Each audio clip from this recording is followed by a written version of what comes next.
Thank you for joining us wherever you are. This podcast episode is brought to you by the Old Ways Actual Play team. This actual play uses the Mage the Ascension 20th anniversary rules by Onyx Path Publishing. This actual play is performed by adults and contains adult themes. Our World of Darkness is intended for adults. Listeners should pay close attention to all listed content warnings. All content, including names, places, events, companies, and etc., which may bear resemblance to entities living or dead, is strictly coincidental. My name is Michael Diamond, and for tonight's game, I will be your storyteller. Thank you for joining us again on another episode of the Old Ways Podcast. I am your storyteller this evening, Michael Diamond. I am back with our Mage group, a select group of mages and perhaps presences otherworldly. And we are back to do a seeking for one of our will workers of Las Vegas. And so I'll have them introduce themselves and we'll get through to the seeking. Hi, this is Allie, and I play Kayleigh Hannah Godfrey. And with Kayleigh. Hi, my name is Tegan, and I am playing Mr. B, here to help. So, Kayleigh, when we last left you, you were in a very tense situation. One which you channeled the very primal energy of existence through your body and used it to pummel these robotic creatures that looked like men that were covered with synthetic flesh. And the group had gone over to a nearby van to see that these men have like little holding cells or chambers that they probably attached to. And it looked like the group was just about to spin back towards some of the open doors or the doors nearby that go into the sphere itself. And as you sort of pull your head out of that van after having a look, and you turn and you are suddenly on cobblestone streets, and the fog, the growing dust cloud that had surrounded you in Las Vegas has peeled away, and you stand in front of a massive, awe-inspiring, horizon-chewing cathedral.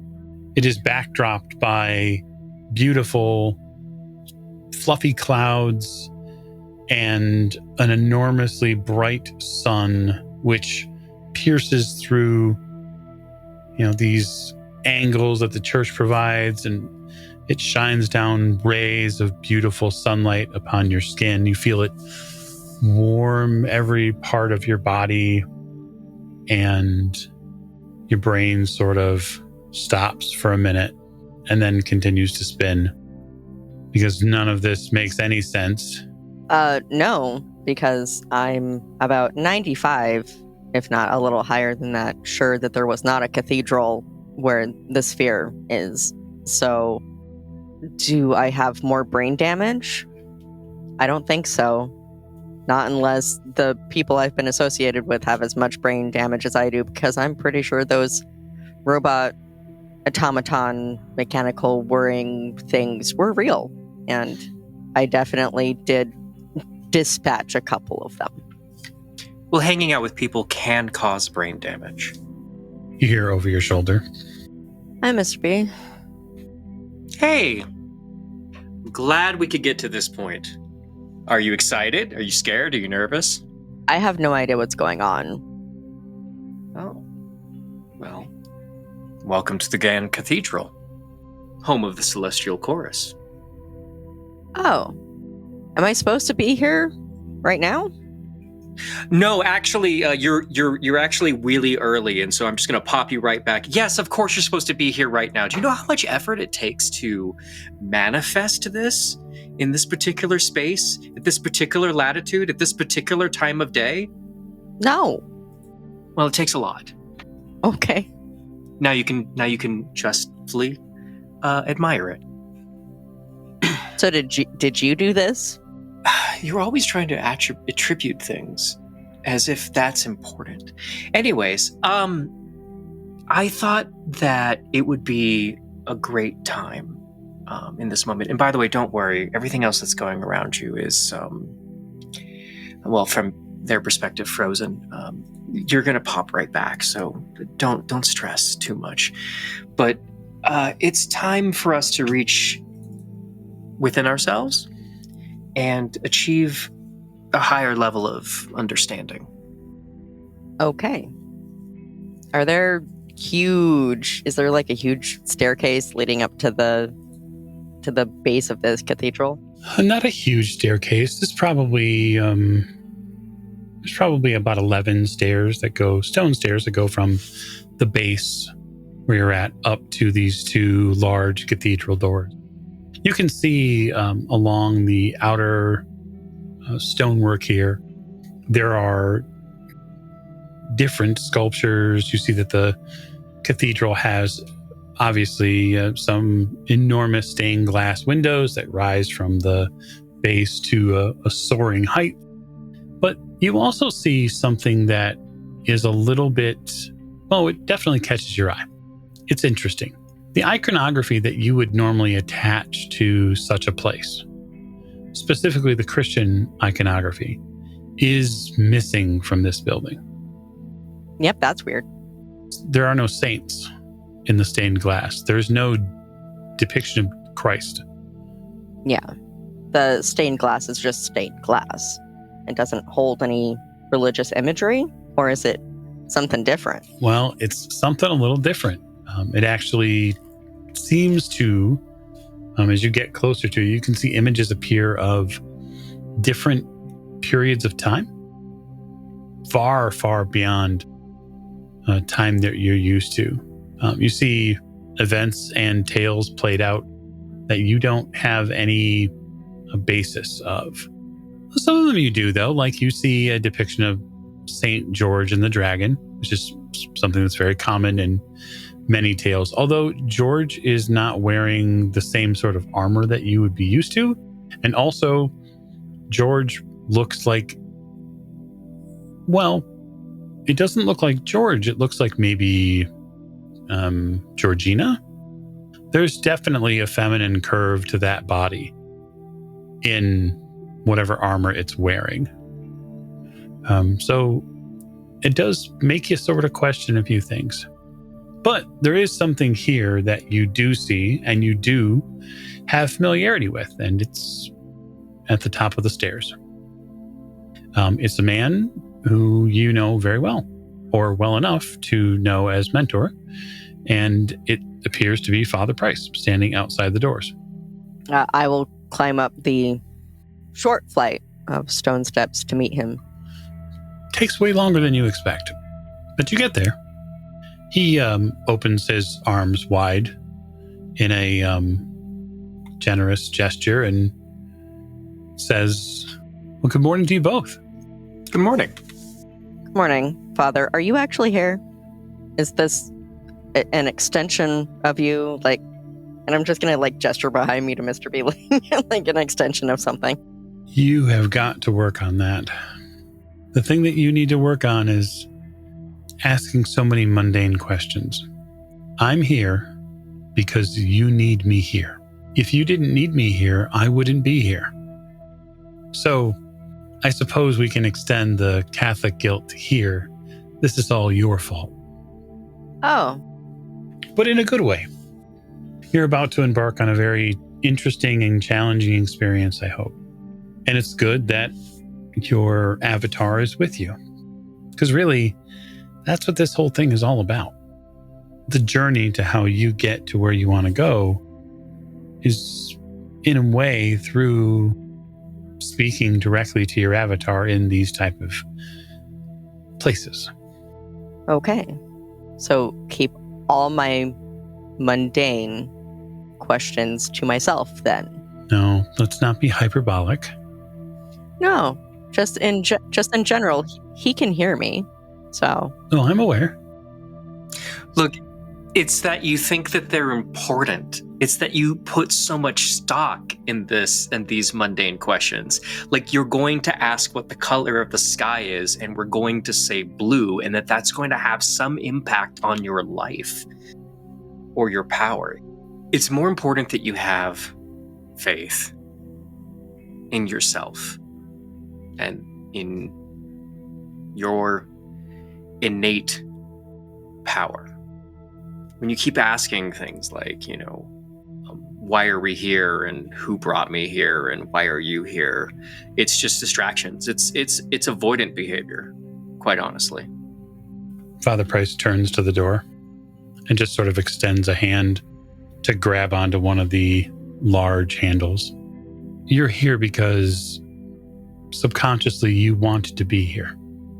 You wanted to know what the next step was.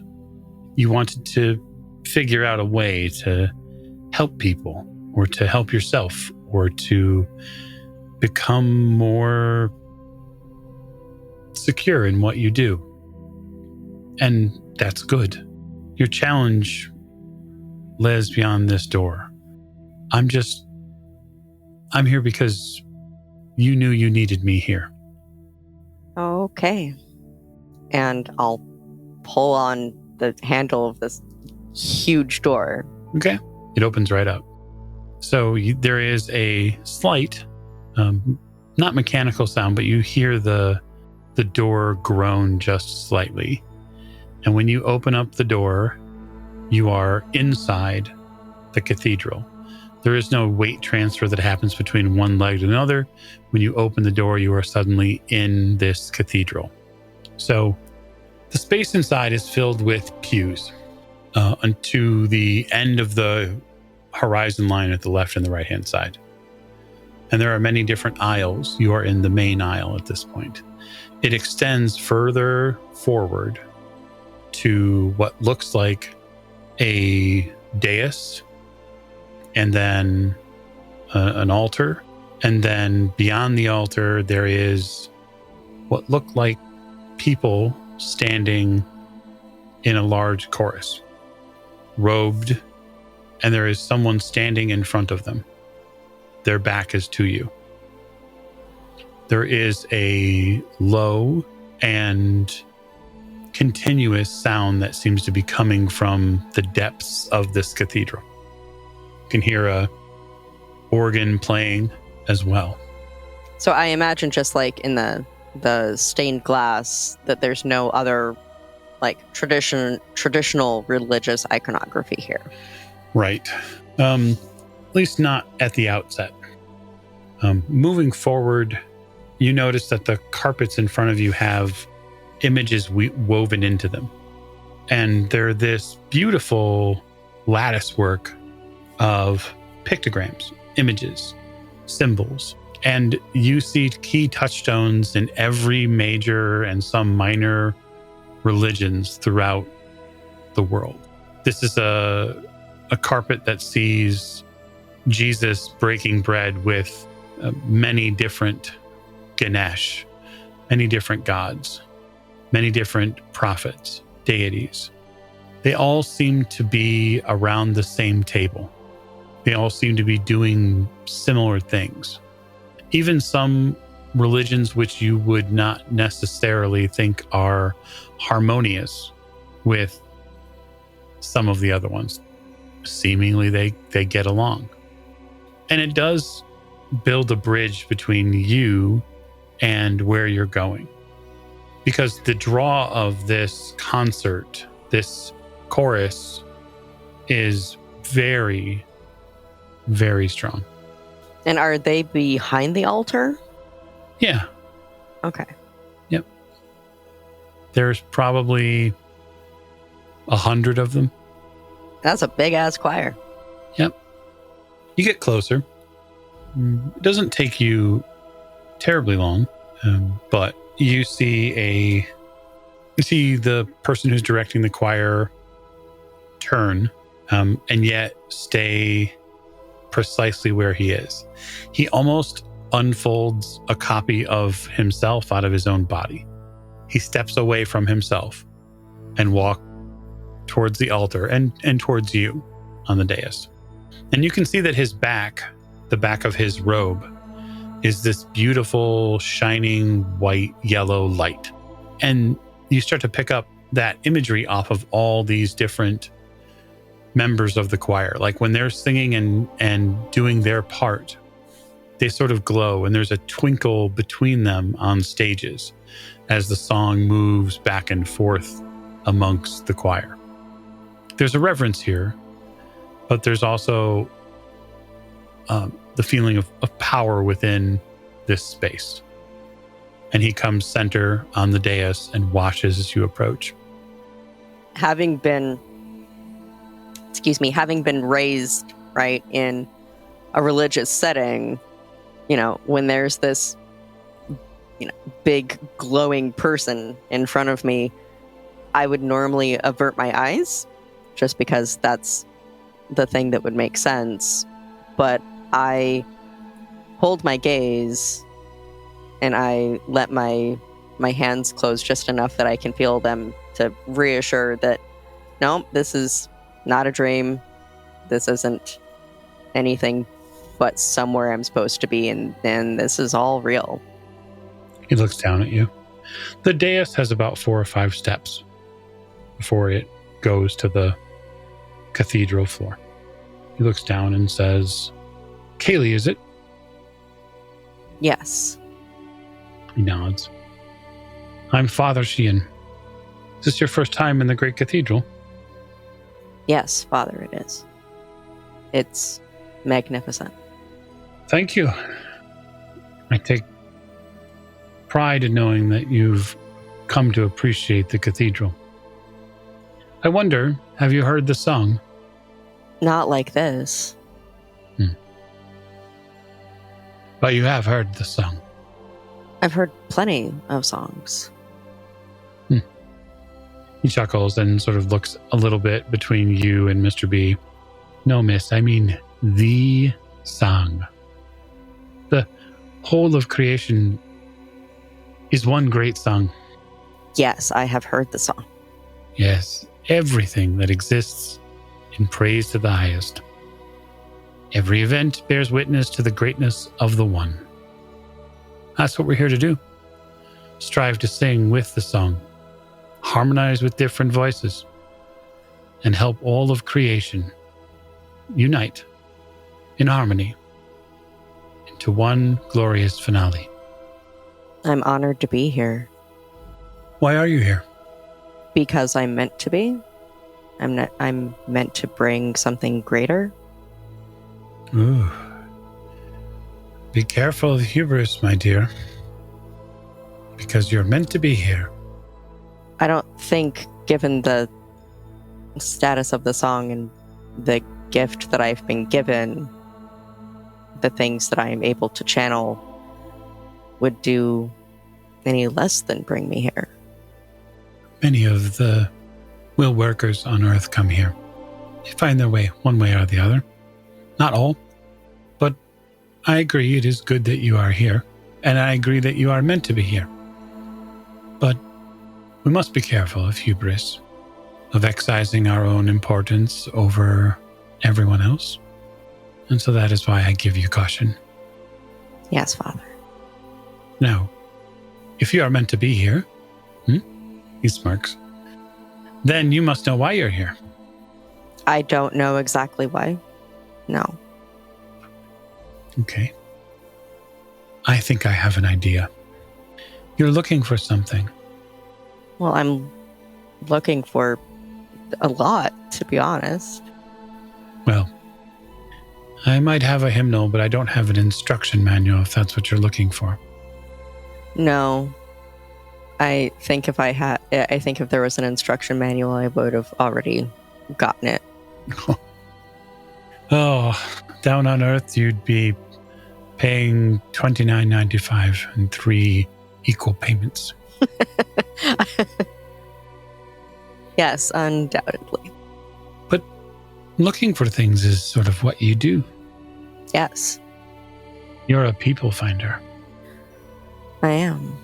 I'm someone who looks for people that require justice. And that justice is deemed by other people on Earth who could or could not be will workers. But that is my job. That is what I have spent many years of my life doing. How do you feel about it? Do you feel that it's just? Yes. Is it less than just to adhere to man-made laws when for many years of my existence that's all I've known? It is to bring order to a place that sometimes does not have it.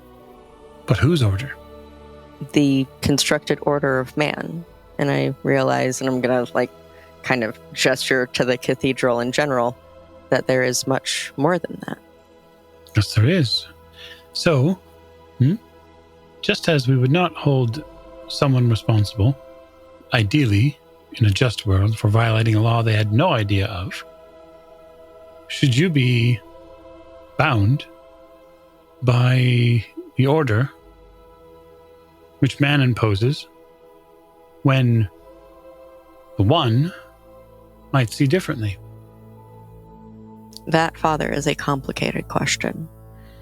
If what the one wills, right? What the greater or different aspect of things work, the order of the normal material world that I've lived in pales in comparison.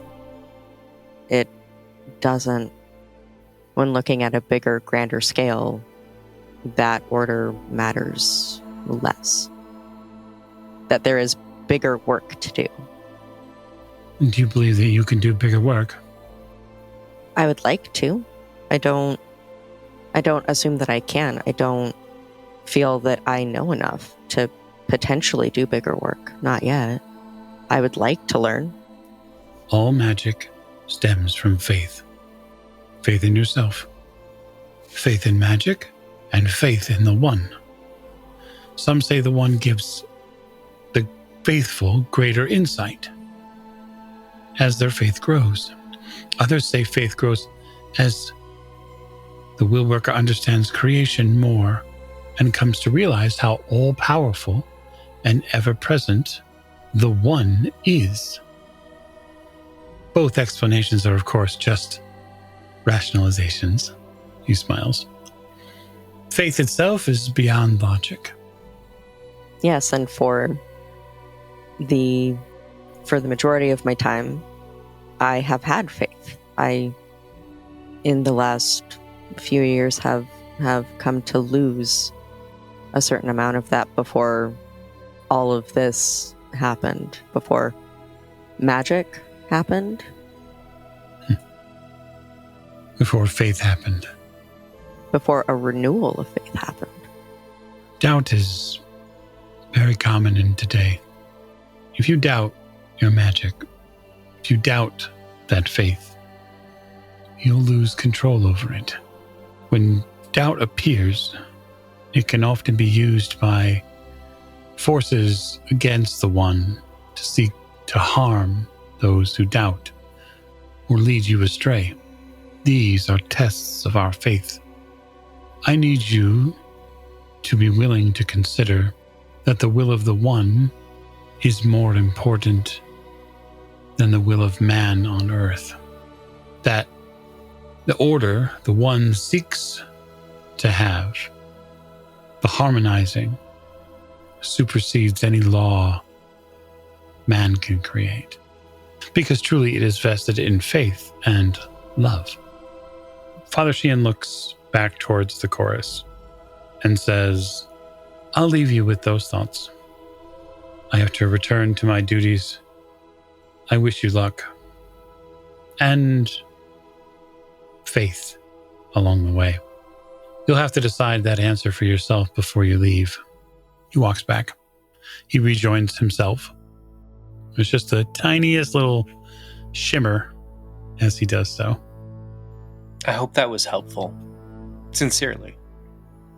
Is that all? Yeah, Mr. B is just gonna stare at you slack-jawed for a good 5 to 6 seconds. And then they're gonna compose themselves. And then they're gonna be like, it's what I think you can handle right now. Okay. Well, I've been brought, or I've brought myself, or we together have brought me here. Yeah. I mean, look, you're going out there, you're blowing up robots. All right. You've got a team, you're interacting with them, you're doing good out there. All right? And you're going to continue to do good as long as you Have faith. couldn't say it better myself. That, and don't be afraid. Don't be afraid. Well, is the chorus louder in here? Like after that conversation? No, I wouldn't say it's louder. I would say that it's been about the same level Okay. as far as volume and tempo goes. It's consistent. It's sort of, as you listen to it more attentively, it is oddly consistent. Not repetitive, but they don't falter. They keep singing. There's no pause. Mr. B, there's a lot that I don't understand yet, and maybe never will, and that's okay. But I do understand faith, and I understand what faith means. At least for me. If there is something bigger and greater, in some way that I can serve something that is bigger and greater, I will answer that call. And I have always thought that the work that I've done for the order of man has been as close to faith as I can get. Because it's an order that I understand. But I'm standing in a big cathedral saying that there's so much more than that, and I can't not believe in it. When you and Father Sheehan and Father Price all tell me that I'm supposed to be here, that is truth. Because I wouldn't be here otherwise. If I didn't have faith in whatever it is that I'm doing right now, I wouldn't be here. At least that's how it feels. Well, I hope that is helping you unlock a little bit of something within yourself. You know, there are cultures on this planet that don't see things in the black and white of something is and something is not. And in these cultures, there's more than just two directions. You can both be something and not be something at the same exact time. It's an unboundness. It's a faith in where you're at. You're on the right line. You're on the right path. Isn't that to an extent what magic is? Is crossing what is a normal boundary? There you go. And you got it. And that's going to earn you 2 finger guns pointed in your direction, kiddo. I just didn't know if... So when I asked if that was it, I didn't know if there was something more that I was supposed to do. There is. I mean, the ultimate question that you have to ask yourself right here, right now, on this day, is if you believe that the one's order is more important than man's, or the reverse. That's something you have to affirm. That's where you're standing. That's your crossroads. I mean, I have been shown something greater than myself and the things that I have known. I will... But the thing is that I will always choose that path. It's why I had faith in what is a normal God for so long. I chose that faith because I wanted there to be something more. So when presented with something more, I would choose that anytime. Every time. And you have the free will to make that choice. Okay. Thank you. The chorus gets a little louder. And they seem to go through a myriad of crescendos. And it's a beautiful thing to sit and experience. And you take that moment, the breath, the time to enjoy being in its presence. And it reveals something to you that you were not yet aware of. That is that there must be an inexorable change within yourself. You are shedding a part of who you were to more become who you are now. And so I would like to challenge you. Oh, good. To look at your, let's say, why don't we look at your demeanor,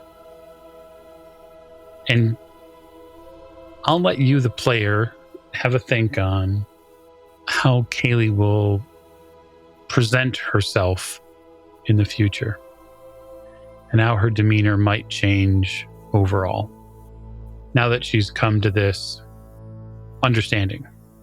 She has come to this belief of the fact that to get people, to get the world to harmonize, really needs to be a group effort, and that sometimes that effort might mean going against the law, the written law of mankind, because the truth is that law is fallible and faith is not. Do you want me to look up the demeanor right now? I mean, I'm not going to put you on the spot. Okay. I'm happy to let you read over and pick and choose. That's fine. If you see one in there that you feel like is right off the bat is good, then sure. Okay. I don't know. The way that she's been developing, I almost feel that it's not applicable, but Crusader, to a certain extent, feels like right where I want to be. I think that there's nothing wrong with that, right? Your admirable zeal propels you through every challenge. Lesser souls might falter, but you will not. Fanaticism, though, is the mark of Crusader.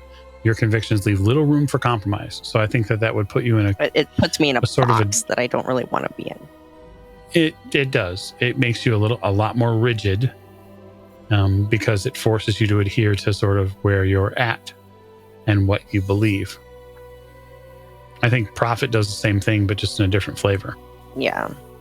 Like, I actually really like Martyr too, but that's a different kind of box, because under no circumstances has my character ever been really whiny. Self-deprecation isn't something she's ever had. Sure. So, I like Benefactor too. Okay. That's probably the closest one that I feel is there outside of probably Traditionalist. I don't think Benefactor's bad. Yeah, because Visionary doesn't fit at all. It's the return of your people's glory. That doesn't make sense, because of the, having faith in the one basically means that it is the people's glory for all intents and purposes. It doesn't need to be returned. It's just ever existent as is. And there's some World of Darkness ones that I could see too that don't necessarily they're not in the list here in Mage 20, but they're there.